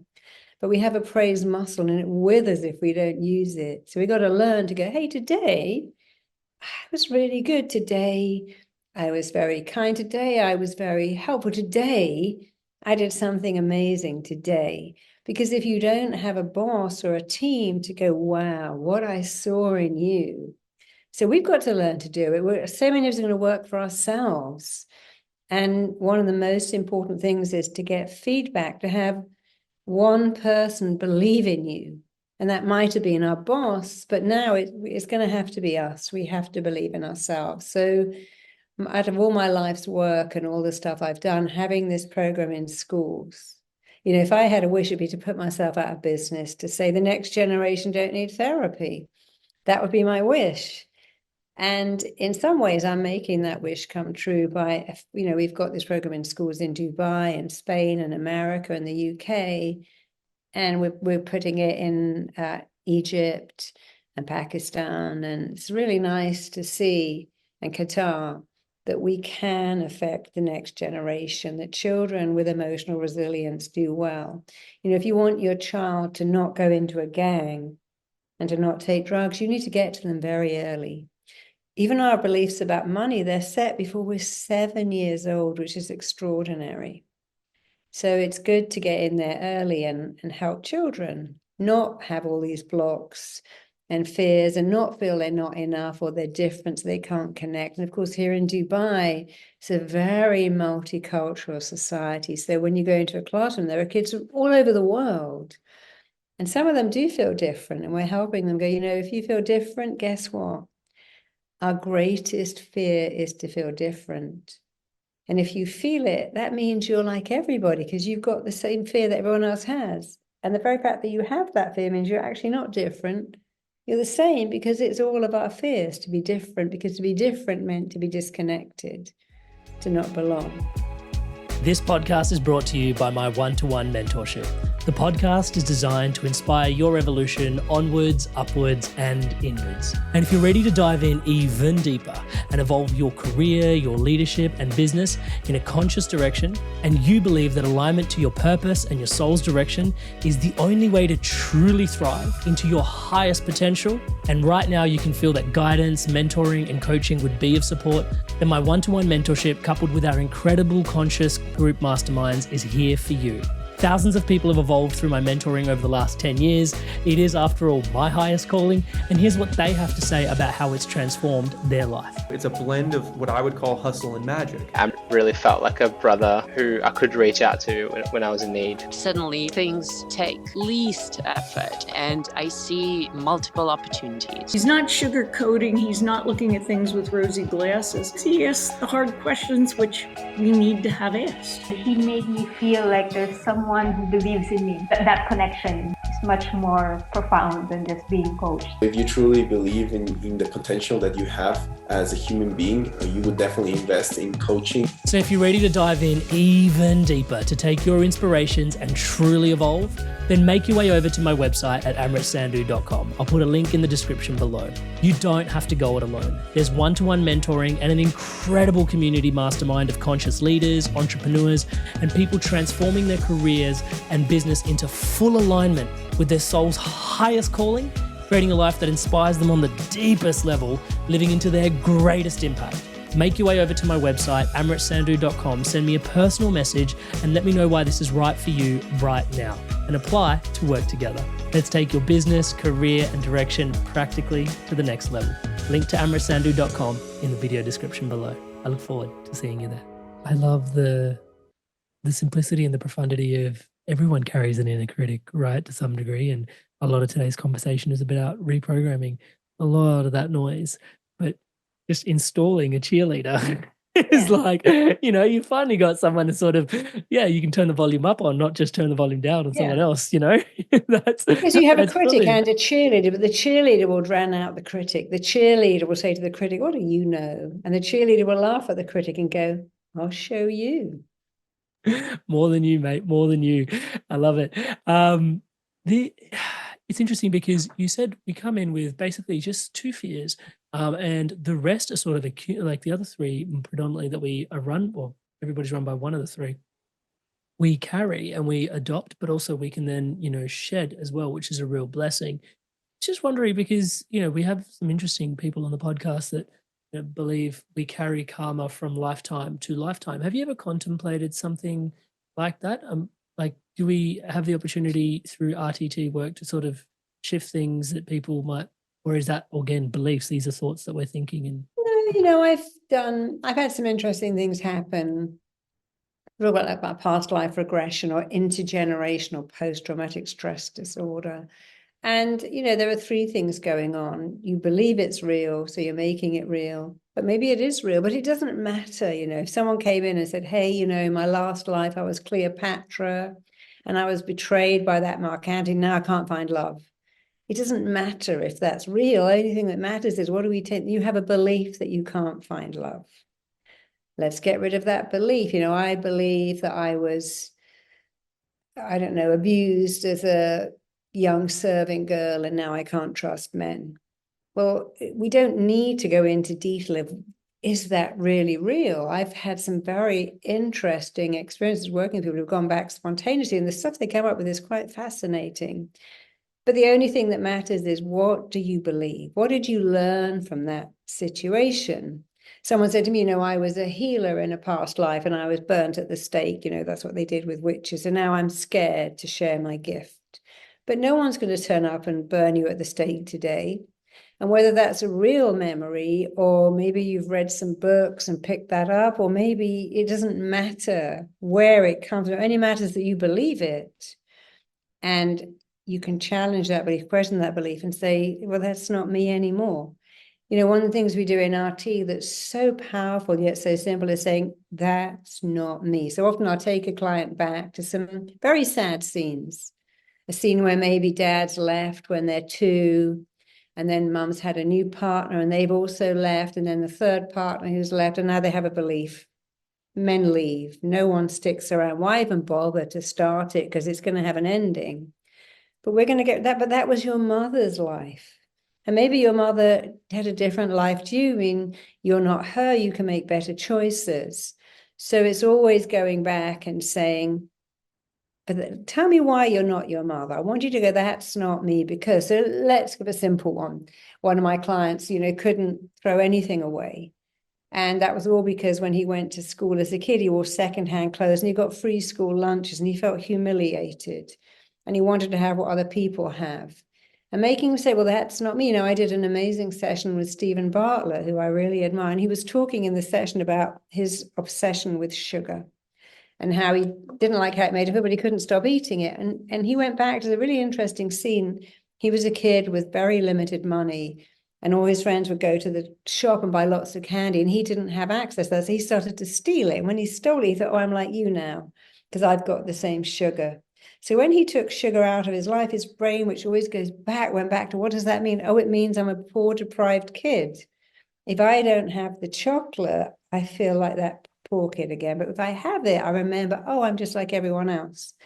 And then we say, but that's not me, because here I am, I'm a millionaire or I'm a something, and I can have chocolate for the rest of my life. I'm choosing not to. You know, there's an expression I love that says, I'm choosing to eat berries instead of, I'm choosing to love it. I'm choosing to drink water instead of Diet Coke. I'm choosing to love it, because it says to them, I'm making this choice. And I like, they're just going, oh, I can't eat chocolate. Life isn't fair. I can't have coffee. That's not fair. Saying I'm choosing to have matcha tea instead of coffee and choosing to love it. The mind is now going in this lane. You see, you can't go into 2 lanes. I love coffee. I can't have it. I love sugar, but I'm not allowed it. You have to go into 1 lane. I am choosing to live without it and choosing to love it. So when I had Stephen Bartlett go, that's not me. People were watching it, you know, I watched and I did it too. So having people say, that client say, but I'm not that poor kid.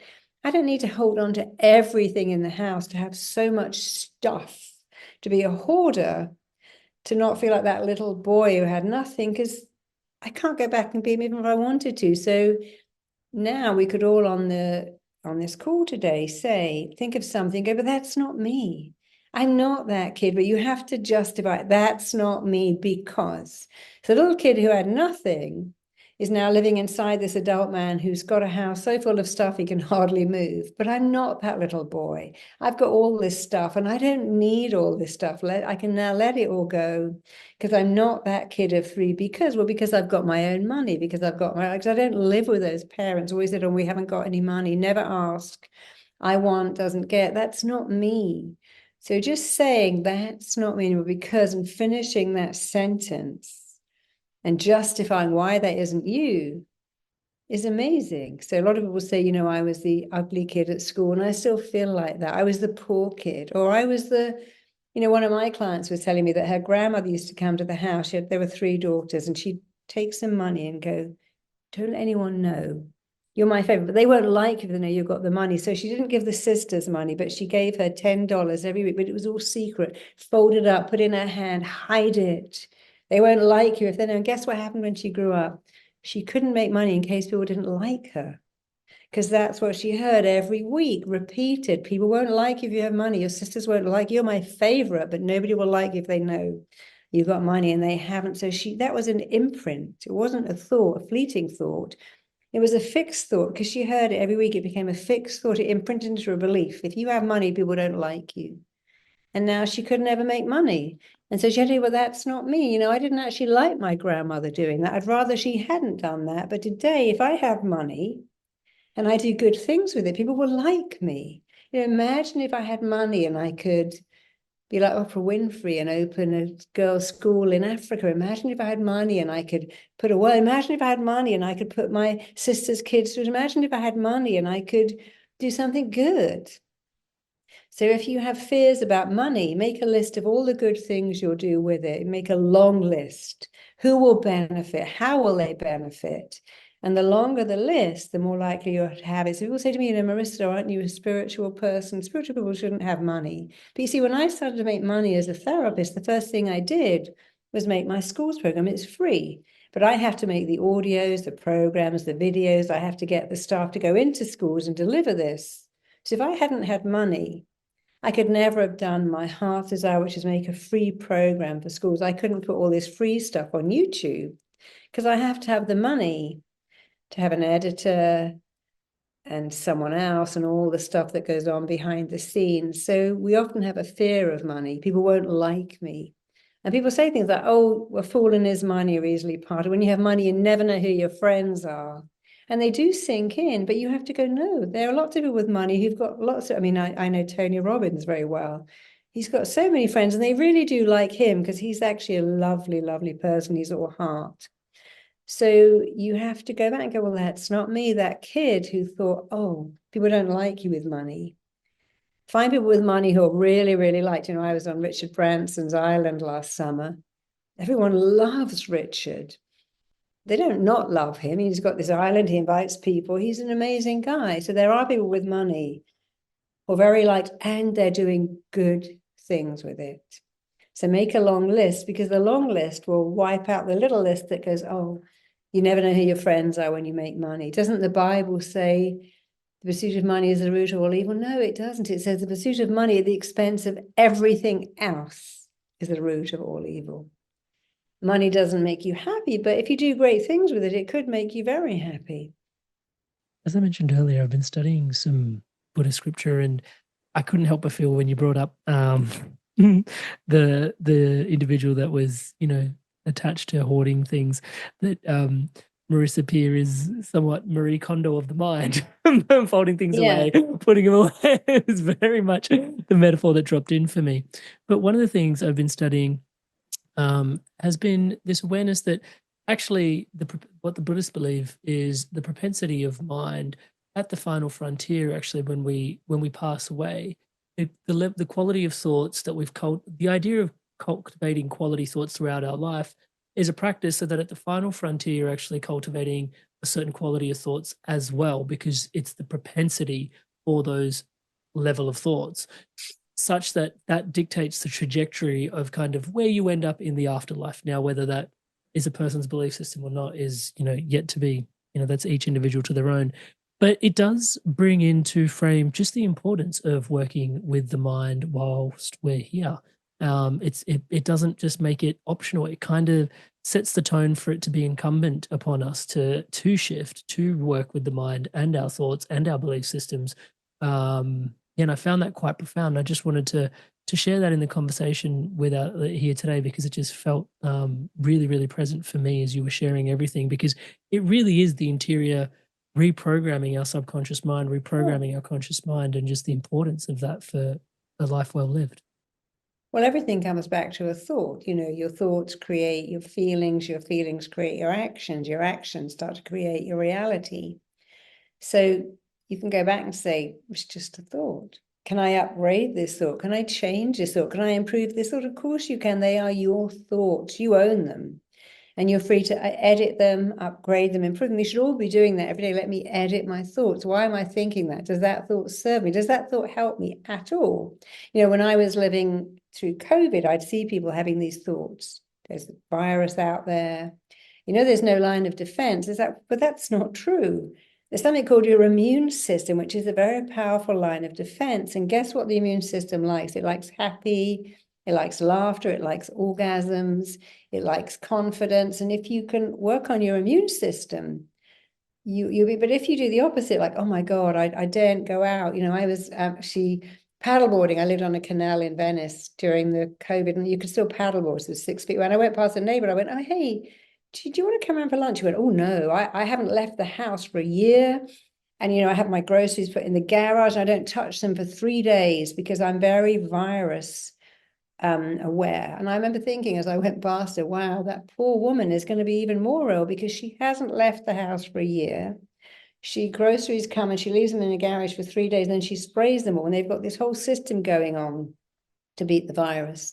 But she's too virus, whereas I was out paddleboarding, and I would have people over because I lived, in LA, you can have lunch outside, you can sit on the terrace, you don't have to really touch anything. And this was actually a year in where they relaxed it a bit. But I remember thinking, that's not a good belief to have, that you've got to be isolated at home and you're thinking of the virus, rather than thinking, I got a great immune system. I was in India last week with my husband, and he got a really horrible cold on the plane.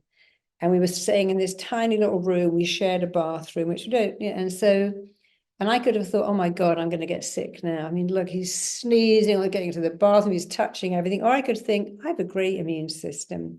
I am going to stay well. And I didn't pick up his cold, even though we were in a tiny room with a tiny bathroom.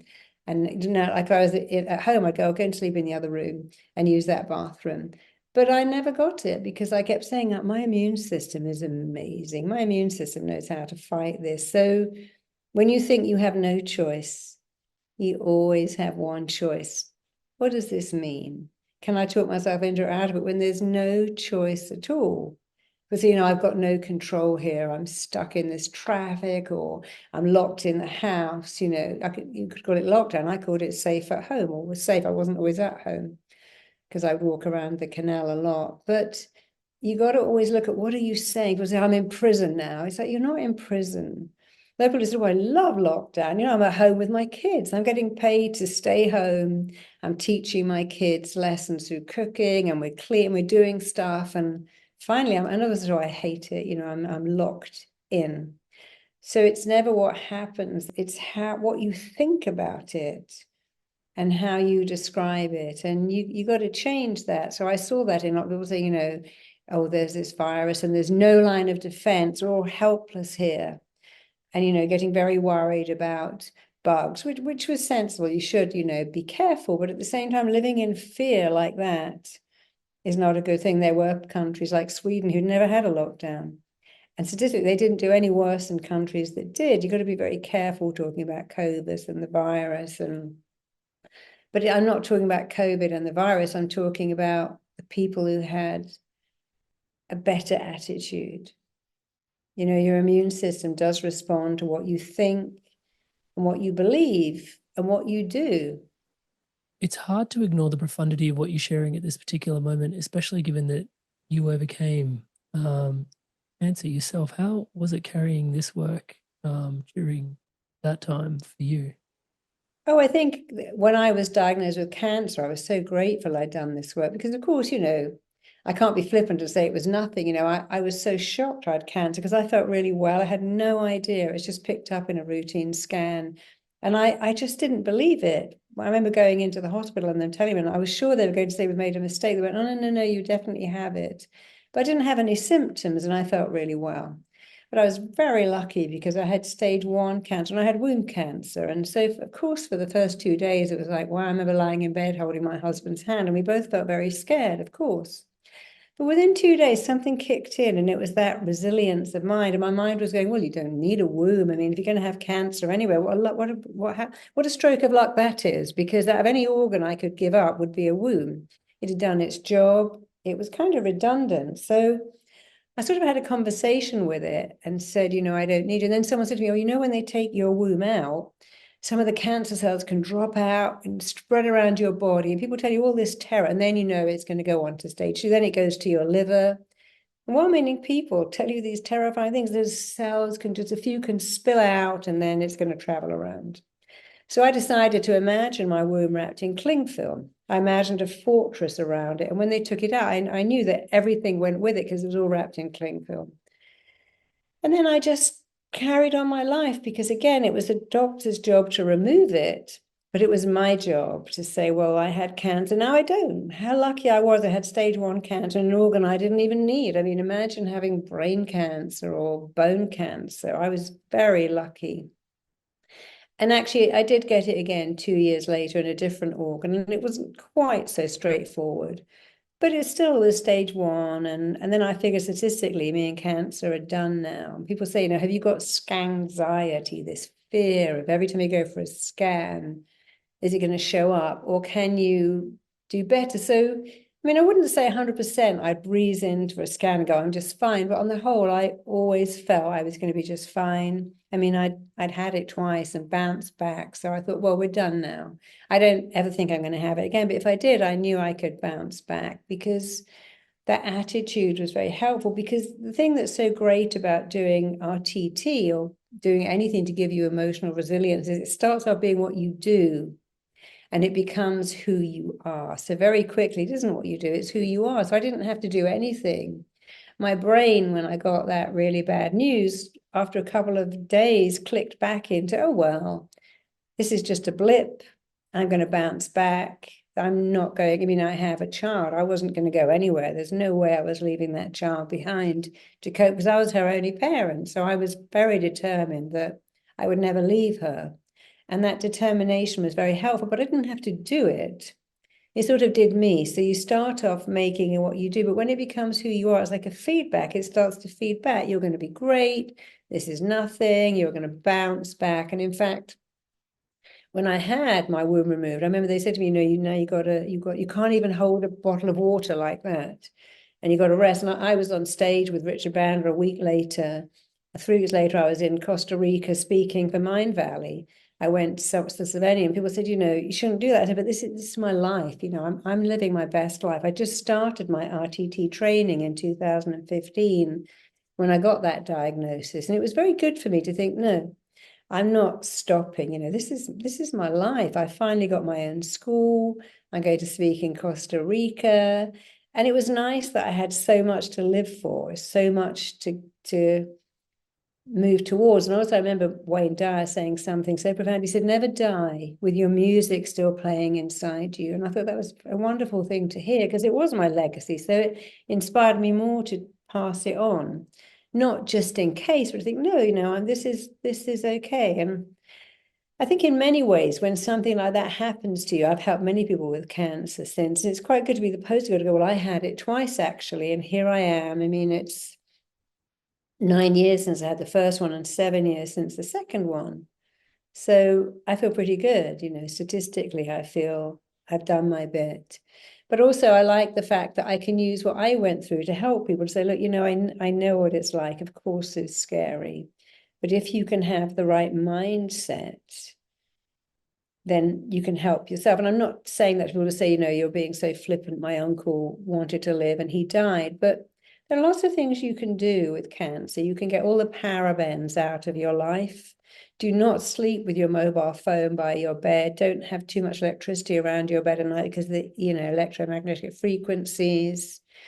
Take all the parabens out of things like dishwashers. Don't wear perfume. They now say perfume is the new cigarettes. And if you want to wear perfume, at least spray it into your hair or on your shirt, but don't spray it on your body. Take a lot of things out of your diet, like ultra-processed food and sugar.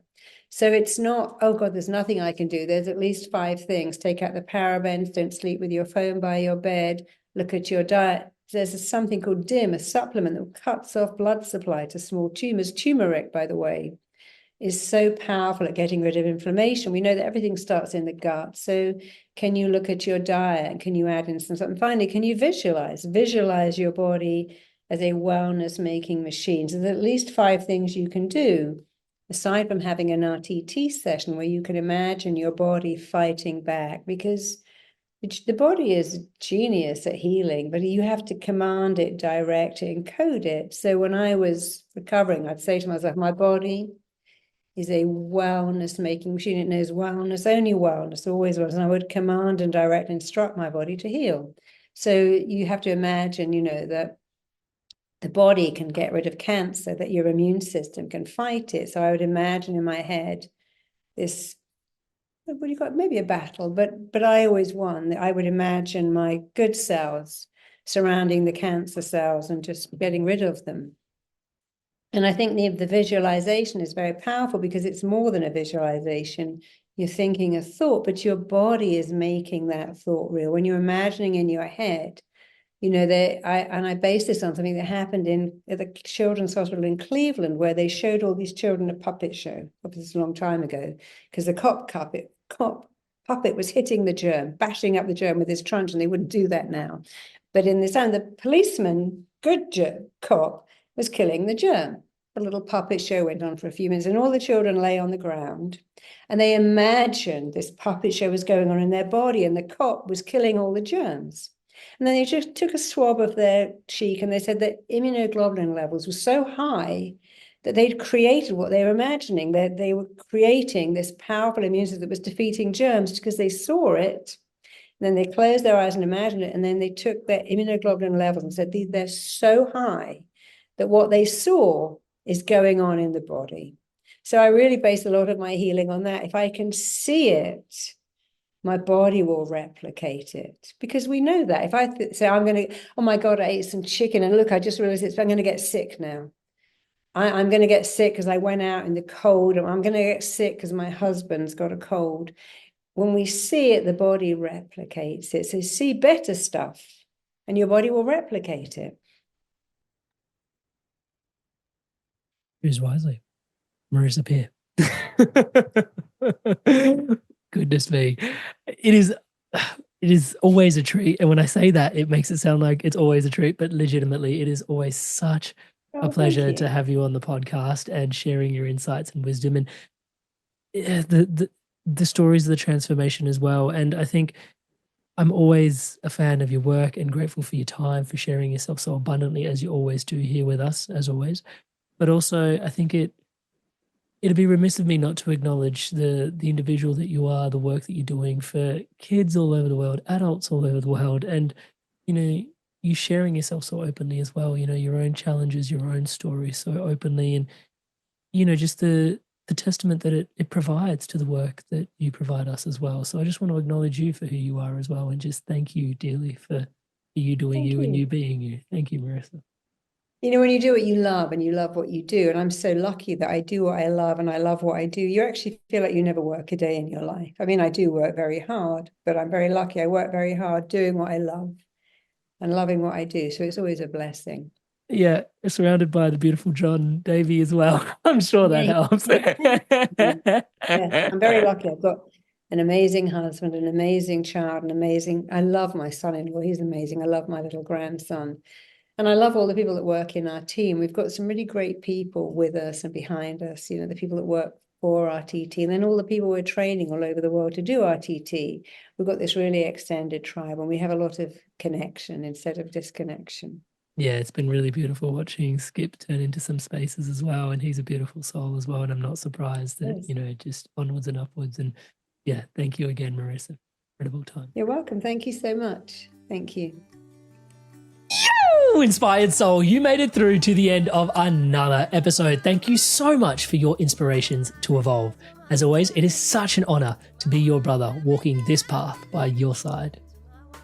Thank you to all of you that are subscribed to the channel. Everything you see around here, powered and empowered by your subscription to the channel. Thank you so much for your incredible love and support. It would not be possible without you. To all of you that haven't yet subscribed, please do take a moment. As I'm saying the word subscribe, the button below, the subscribe button is lighting up in the colors of the Inspired Evolution. Please take a moment, hit that button, hit the bell notification icon. It helps us with everything we're trying to do here, promoting love, positivity, and wisdom around the planet. Join the movement, support the cause. Thank you so much in advance for your subscription. On screen now, YouTube has hand-selected the episodes that it knows are going to be your favorites from the Inspired Evolution to continue your journey onwards, upwards, and inwards. So stay inspired, keep evolving, take your pick, and make your click. I'll see you in the next one.